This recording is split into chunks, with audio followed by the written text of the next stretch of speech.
I've been doing this work with wooden boxes and steel single set traps for close on 30 years, and yeah, the biggest challenge is this thing, putting them on site, carrying them onto site.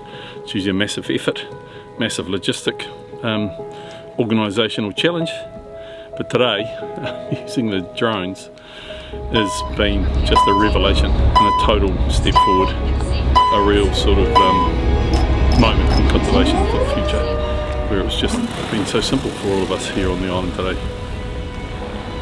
And we can lay out more gear over more distance with more efficiency and safer, and also less energy for the troops that are doing it. So yeah, amazing step forward.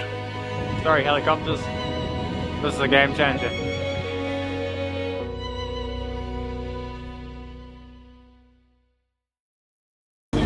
Yes, it's this magic thing that happens, they just appear.